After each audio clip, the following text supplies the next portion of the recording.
Hello movie lovers, আশা করি সবাই বেশ ভালো আছেন। ফাইনালি আপনাদের বহুল কাঙ্ক্ষিত জন উইক ইউনিভার্সের নতুন মুভি ব্যালেরিনা এর এক্সপ্লানেশন নিয়ে হাজির হলাম। এই মুভিতে এমন কিছু হয়েছিল যার কারণে ইভা নামের একটি মেয়ে রাস্কারোমার বেস্ট অ্যাসাসিন হয়ে ওঠে এবং এরপর সে মাফিয়া ওয়ার্ল্ডের সবচেয়ে ভয়ঙ্কর মাফিয়া গ্যাংয়ের বিরুদ্ধে যুদ্ধে নেমে পড়ে। আর এই দুই পক্ষের যুদ্ধ থামানোর দায়িত্ব পড়ে ওয়ার্ল্ডের টপ অ্যাসাসিন জন উইকের উপর। বিলিভ মি, মুভির স্টোরি অ্যান্ড অ্যাকশন জাস্ট অসাধারণ লেগেছে এবং একদম শেষে জন উইকের একটা টুইস্ট রয়েছে যেটা বরাবরের মতো জন উইক লাভারদের বেশ ভালো লাগবে। তো শুরু করার আগে ভিডিওতে অবশ্যই একটা লাইক দিন এবং চ্যানেলটা সাবস্ক্রাইব করে ফেলুন। শুরুতেই আমরা গল্পের মেইন ক্যারেক্টার ছোট্ট মেয়ে ইভাকে দেখতে পাই। মেয়েটা রক্তাক্ত অবস্থায় একটা হসপিটালের বারান্দায় একটা পুতুল নিয়ে বসেছিল। এমন সময় তার কাছে কন্টিনেন্টালের চেয়ারম্যান উইনস্টন আসে। জন উইক লাভাররা তো কন্টিনেন্টাল এবং উইনস্টনের ব্যাপারে ভালো করেই জানেন, তবে যারা জানেন না বা মনে নেই তাদের জন্য বলি, কন্টিনেন্টাল হলো এমন একটা হোটেল যেখানে জন উইকদের মতো ট্রেন্ড কিলার এবং মাফিয়ারা আশ্রয় নিত। সোজা কথায় তাদের সেফ হাউস হচ্ছে কন্টিনেন্টাল। তো উইনস্টন ইভাকে সঙ্গে করে নিয়ে যেতে চায়, যেখানে ইভা নতুন একটা পরিবার পাবে। ইভাও তাতে রাজি হয়ে যায়, কিন্তু প্রশ্ন হলো কে ইভা আর ঠিক কি হয়েছে তার সাথে, সেটা জানার জন্য আমাদেরকে অতীতের কিছু ঘটনা জেনে আসতে হবে। ফ্ল্যাশব্যাকে দেখা যায় গতরাতে ইভা তার বাবার দেওয়া একটা পুতুল নিয়ে খেলছিল। তখনই হঠাৎ একদল কিলার তাদের বাড়িতে অ্যাটাক করে। ইভার বাবা পাইন তখন তাদের উপর ঝাঁপিয়ে পড়ে। তার অসাধারণ ফাইটিং স্কিল দেখে বোঝাই যাচ্ছিল লোকটা সাধারণ কেউ নয়। ওই কিলারদের প্রত্যেকেই প্রশিক্ষণপ্রাপ্ত হওয়া সত্ত্বেও পাইনের সাথে কেউ পেরে উঠছিল না। সে ইভাকে আড়ালে লুকিয়ে রেখে একাই সবাইকে শেষ করতে থাকে, কিন্তু শেষমেশ সে নিজেও দুর্বল হয়ে পড়ে। আর সেই সুযোগে বেঁচে থাকা কিলাররা পাইনকে মারতেই যাবে, ঠিক সেই মুহূর্তে সেখানে ওই কিলারদের বস চ্যান্সেলর চলে আসে। সে পাইনকে বলে যে তার কারণেই চ্যান্সেলর তার সবচেয়ে ভালো ফাইটারকে হারিয়েছে। আসলে ইভার মা ওই কিলার গ্রুপের মেম্বার ছিল। তার সাহস আর স্কিলের কাছে সবাইকে হার মানতে হতো, কিন্তু পাইনের সাথে পরিচয় হওয়ার পর তার জীবনটা একেবারে পাল্টে যায়। অবশ্য পাইনও তাদের মতোই একজন কিলার ছিল, তবে সে অন্য গ্রুপের ছিল। তো তারা দুজনে সিদ্ধান্ত নেয় এই অন্যায় জগৎ থেকে দূরে গিয়ে একটা শান্তির জীবন কাটাবে, তাদের ছেলে মেয়েদেরকে একটা স্বাভাবিক জীবন দিবে।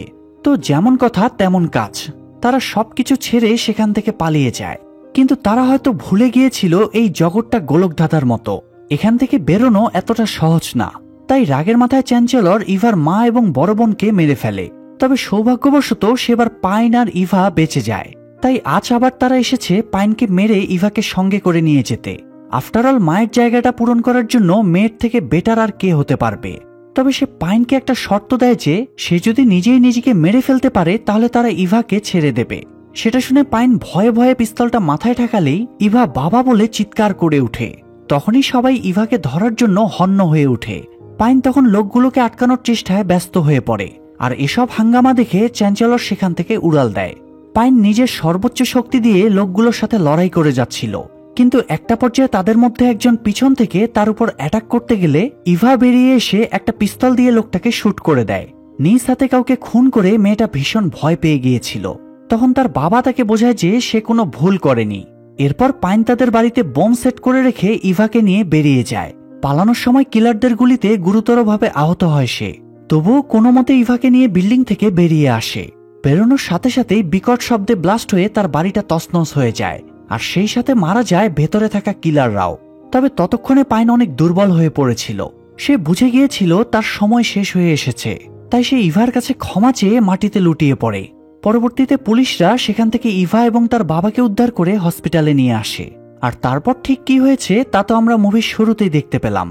তো উইনস্টন ইভাকে নিয়ে তাদের একাডেমি রাস্কারোমায় চলে যায়, যেখানে পাইন এবং জন উইকের মতো দুর্ধর্ষ কিলারদের ট্রেনিং দেওয়া হয়েছে। সেখানকার ডিরেক্টর ইভাকে তার বাবার মৃত্যুর জন্য সান্ত্বনা দিয়ে তাকে একটা পরিবারের মতোই একসেপ্ট করে নেয়। ইভা খুব ভালো ডান্স করত, তাই ডিরেক্টর তাকে ব্যালেরিনা বানানোর সিদ্ধান্ত নেয়। তখন ইভা এসে উইনস্টনকে জানায় যে সে এখন থেকে রাস্কারোমাতেই থাকতে চায়। সেটা শুনে উইনস্টন তাকে একটা গোল্ড কয়েন দিয়ে বলে তার যদি কখনো উইনস্টনকে প্রয়োজন পড়ে তাহলে যেন সে কন্টিনেন্টালে চলে আসে। উইনস্টন চলে যাওয়ার পর ইভার সাথে সেখানকার ফাইটিং ট্রেনারের দেখা হয়। সে ইভাকে বলে যে তার বাবা অনেক ভালো মানুষ ছিল। তার কাছ থেকে ইভা জানতে পারে এই একাডেমিতে দুই ধরনের ফাইটার আছে। ইনস্ট্রাকশন অনুযায়ী একদল মানুষকে বাঁচায় এবং অন্য দল মানুষকে মারে। তাদের মধ্যে পাইন ছিল বাঁচানোর দলে, তাই সে ইভাকেও অপশন দেয় যে সে কোন দলে যেতে চায়। তবে এতটুকু বাচ্চা মেয়ের পক্ষে অবশ্যই এত বড় একটা সিদ্ধান্ত নেওয়া সম্ভব ছিল না। তাই সে বলে দেয় সে দুটোই চায়। আর এরপর থেকে শুরু হয় ইভার নতুন জীবন। তাকে প্রতিনিয়ত কঠোর ট্রেনিং এর মাধ্যমে একটু একটু করে অ্যাসাইনমেন্টের জন্য তৈরি করা হয়। ডান্স ফ্লোরে প্র্যাকটিস করতে করতে তার পা দিয়ে রক্ত বের হয়ে গেলেও ডিরেক্টর তাকে প্র্যাকটিস চালিয়ে যেতে বাধ্য করত। সে চাইতো না ইভা এত অল্পতেই হার মেনে নিক, কারণ দুর্বল হয়ে পড়লে তো সে তার বাবার মতো হতে পারবে না। তাছাড়া ইভার মনেও প্রচন্ড জেদ ছিল, তাই সেও হার মানার কথা মাথায় আনে না। ডান্স করতে করতে যখন তার অবস্থা খুব খারাপ হয়ে পড়ে, তখন ডিরেক্টর তাকে থামিয়ে তার ফ্রেন্ড কার্তাহেনাকে ডান্স ফ্লোরে পাঠাতে বলে। ইভার এমন জিদ আর সাহস দেখে কার্তাহেনাও অবাক হয়ে যায়। সে ইভাকে জিজ্ঞেস করে যে সে কেন নিজেকে এতটা কষ্ট দিচ্ছে, সে কি পাগল হয়ে গিয়েছে? তখন ইভা বলে ওঠে যে সে পাগল হয়নি, কিছু পেতে হলে কিছু দিতে হয়, আর সে যেটা পেতে চাচ্ছে তার জন্য তাকে এতটুকু কষ্ট সহ্য করতেই হবে। ডান্সের পাশাপাশি ইভার ফাইটিং ট্রেনিংও চলছিল পুরো দমে। কিন্তু সমস্যা হলো এতদিনের ট্রেনিং এর পরেও সে কখনোই ফাইটিং রিংয়ে তার ছেলে প্রতিদ্বন্দ্বীকে হারাতে পারত না। এটা নিয়ে তার ট্রেনার একদিন তাকে জিজ্ঞেস করলে ইভা বলে যে মেয়েদের তুলনায় ছেলেরা অনেক বেশি শক্তিশালী হয়, তাই ইভা চাইলেও তার সাথে পেরে উঠবে না। এই কথা শুনে ট্রেনার ভীষণ রেগে যায়। সে ইভাকে বলে যে লড়াইয়ে জেতার জন্য ছেলে বা মেয়ে হওয়াটা জরুরি নয়, জরুরি হচ্ছে সাহস, দক্ষতা এবং জেতার প্রবল মানসিকতা।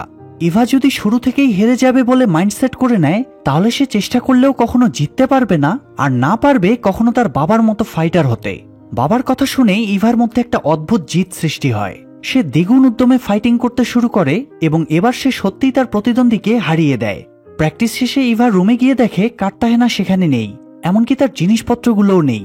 সে ডিরেক্টরকে এই ব্যাপারে জিজ্ঞেস করলে ডিরেক্টর জানায় কার্তাহেনা ইভার মতো এতটা সাহসী এবং শক্তিশালী নয়, সে শুধুমাত্র ডান্সটাই ভালো পারে। কিন্তু রাস্কারোমায় থাকার জন্য তো শুধু ভালো ডান্স জানলেই হবে না, তাকে অন্য সব দিকেও পারফেক্ট হতে হবে, যে কারণে সে কার্তাহেনাকে অন্য একটা একাডেমিতে শিফট করে দিয়েছে।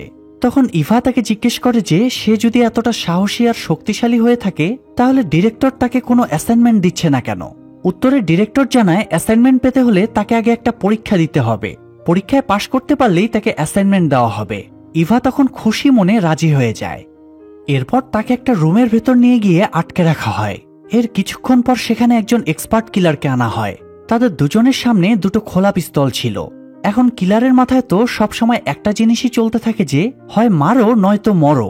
তাই সে নিজেকে বাঁচানোর জন্য তাড়াহুড়া করে পিস্তলটা অ্যাসেম্বল করতে শুরু করে।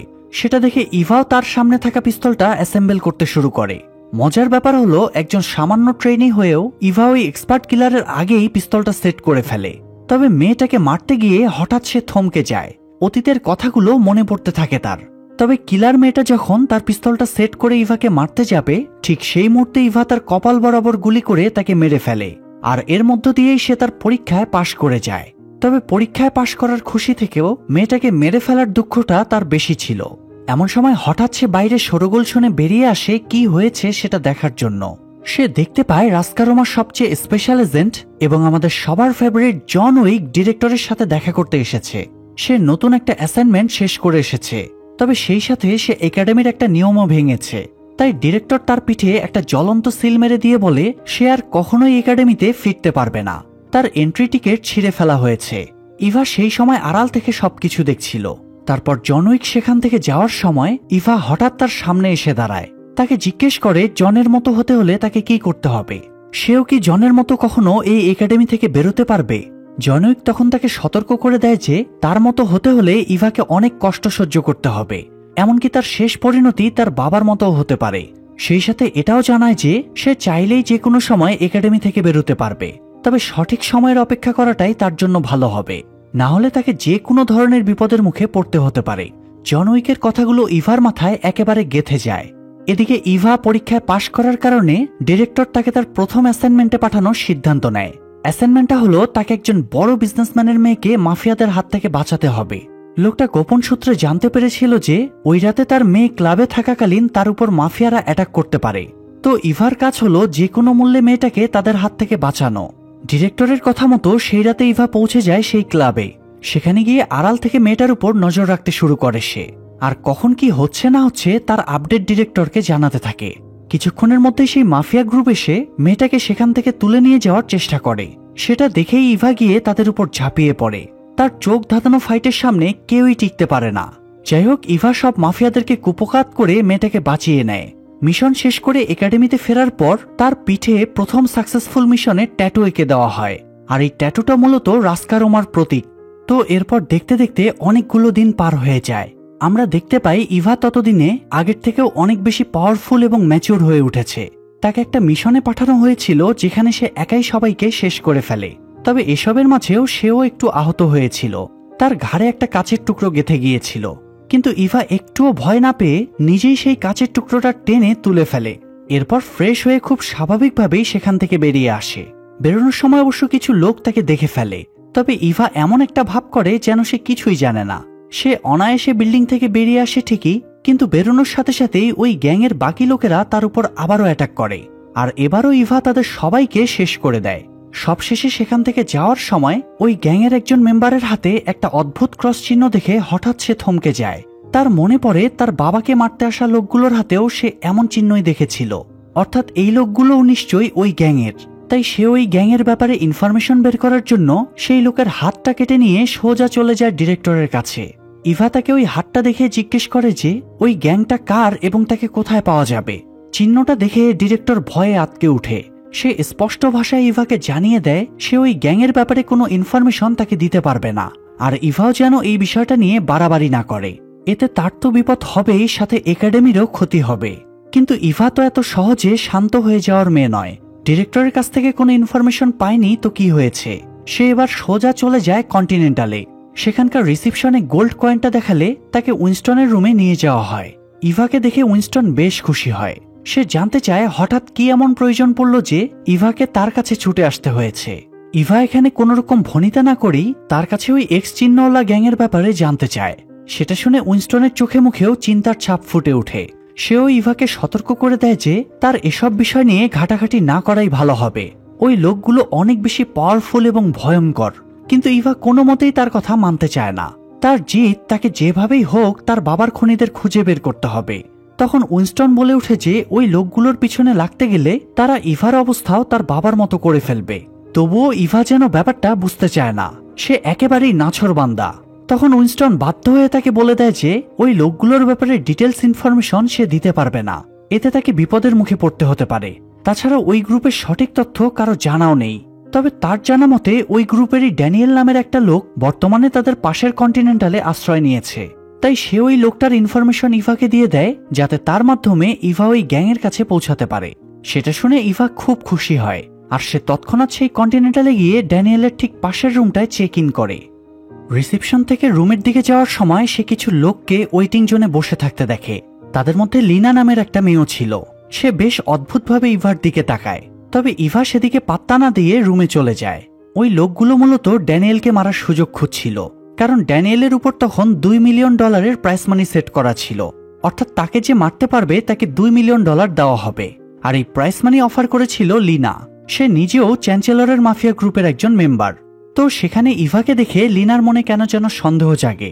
সে তার লুকিয়ে থাকা স্নাইপার যে কিনা ড্যানিয়েলের উপর টার্গেট করে বসেছিল তাকে একটু হোল্ড করে, কারণ তার মনে হচ্ছিল ইভাও নিশ্চয়ই ড্যানিয়েলকে মারতে এসেছে। এবং কিছুক্ষণের মধ্যেই তার সেই ধারণা সঠিক প্রমাণিত হয়। ইভা তার রুমে ঢুকেই খুব কৌশলে কার্নিশ বেয়ে ড্যানিয়েলের রুমের দিকে যেতে শুরু করে। সে ভেবেছিল কেউ হয়তো তাকে দেখতে পাচ্ছে না, কিন্তু ওই স্নাইপার লোকটা তাকে দেখে ফেলে এবং লিনাকে সেটা জানিয়ে দেয়। এদিকে ইভা রুমে ঢুকে গান পয়েন্ট করলে ভেতরে থাকা একটা বাচ্চা মেয়ে ভীষণ ভয় পেয়ে যায়। একই সাথে ইভা তাকে দেখে খুব অবাক হয়, কারণ ওই রুমে তো ড্যানিয়েলের থাকার কথা। তাহলে এই বাচ্চাটা এলো কোথা থেকে?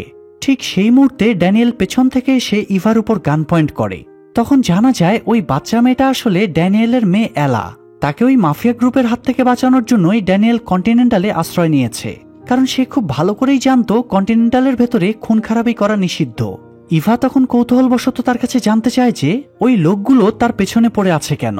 তখন ড্যানিয়েল জানায় সেও একটা সময় ওই মাফিয়া গ্রুপের হয়েই কাজ করত, তবে সে কখনোই চায়নি তার মেয়ে তার মতো এমন ভয়ঙ্কর আর অনিশ্চিত জীবন পাক। তাই এলার জীবনকে সুরক্ষিত করার জন্য ড্যানিয়েল সেখান থেকে পালিয়ে এসেছে। তার কথাগুলো শুনে ইভার অতীতের কথাগুলো মনে পড়ে যায়। তার বাবাও তো তার এবং তার পরিবারের জন্য এই ভয়ঙ্কর জীবন থেকে পালিয়ে গিয়েছিল, কিন্তু ইভার নিষ্ঠুর ভাগ্য তাকে সেই জগতেই টেনে এনেছে।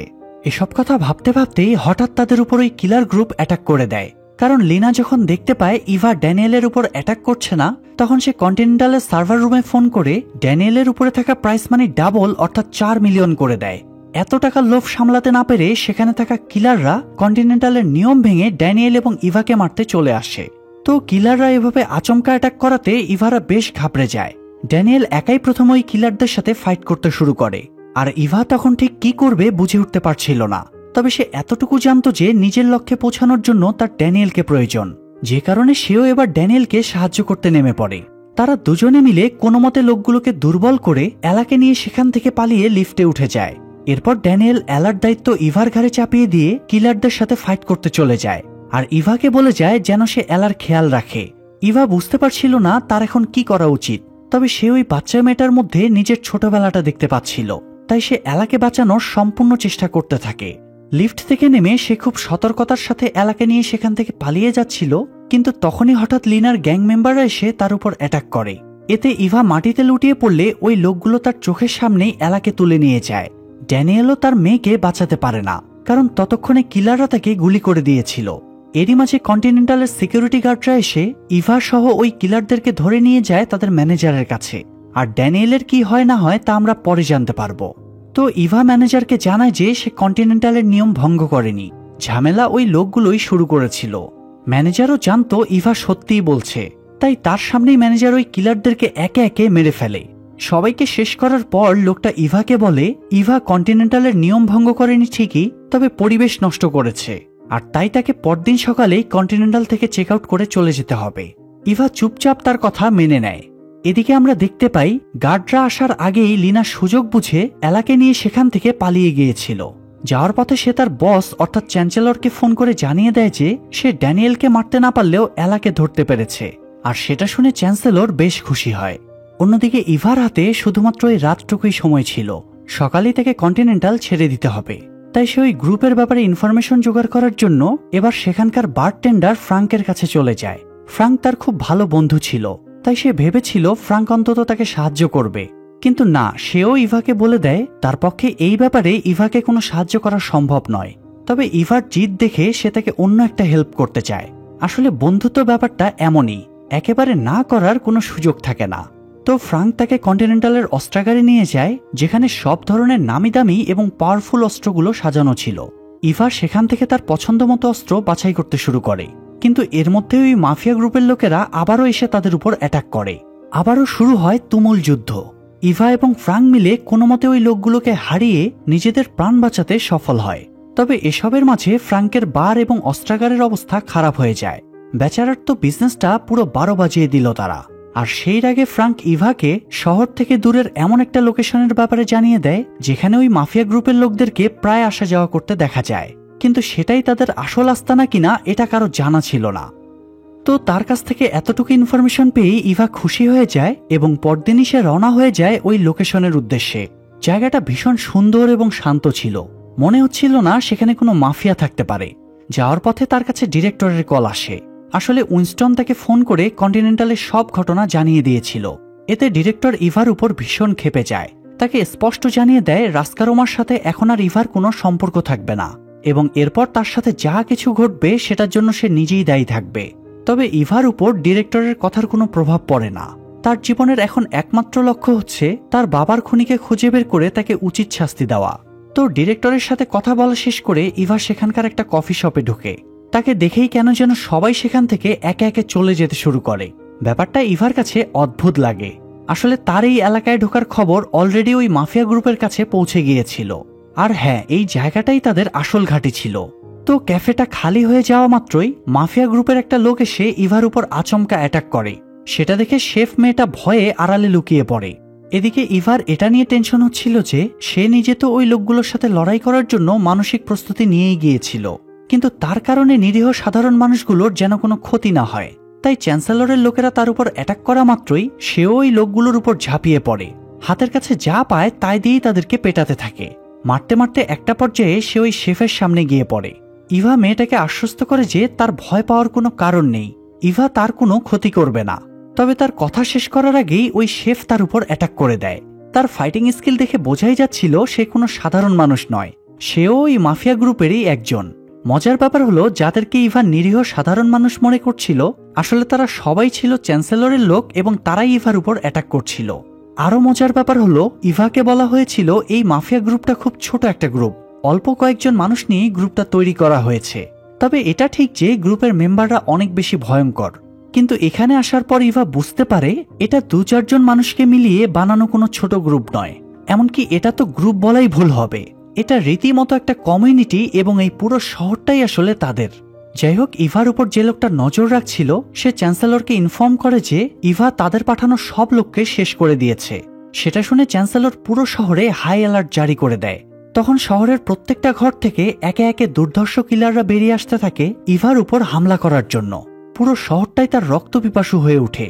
তবে ইভাও কিছু কম যায় না, সেও নিজের সমস্ত শক্তি দিয়ে তাদের সাথে লড়াই চালিয়ে যাচ্ছিল। কিন্তু হঠাৎ করেই লিনার হাতে ধরা পড়ে যায় সে। লিনা যখন তাকে মারতে যাবে তখনই তার চোখ পড়ে ইভার পিঠে থাকা ট্যাটুর উপর। সে বুঝে যায় ইভা রাস্কারোমার মেম্বার, তাই সে ইভাকে না মেরে চ্যান্সেলরের কাছে নিয়ে যায়। চ্যান্সেলর যখন জানতে পারে ইভা রাস্কারোমার সদস্য তখন সে ডিরেক্টরকে ফোন করে জেরা করতে চায়। সেটা শুনে ইভা বলে উঠে যে তার এখানে আসার সাথে রাস্কারোমার কোনো সম্পর্ক নেই, সে নিজের ইচ্ছাতেই এসেছে। সেটা শুনে চ্যান্সেলর বেশ অবাক হয়, কেননা যেখানে তাদের সাথে লড়াই করার আগে বড় বড় গ্রুপও 10 বার ভাবে, সেখানে এই মেয়েটা নাকি একাই তাদের আস্তানায় চলে এসেছে। সে ইভাকে জিজ্ঞেস করে তার এখানে আসার উদ্দেশ্য কি। তখন ইভা তাকে সবকিছু খুলে বলে, তাকে জানায় অনেক বছর আগে তারা তাদের এক সদস্য পাইন এবং তার পুরো পরিবারকে মেরে ফেলেছিল এবং ইভাকে এখানে নিয়ে আসতে চেয়েছিল, কিন্তু সৌভাগ্যবশত সেটা সম্ভব হয়নি। কথাটা শুনে চ্যান্সেলরের মনে খটকা লাগে।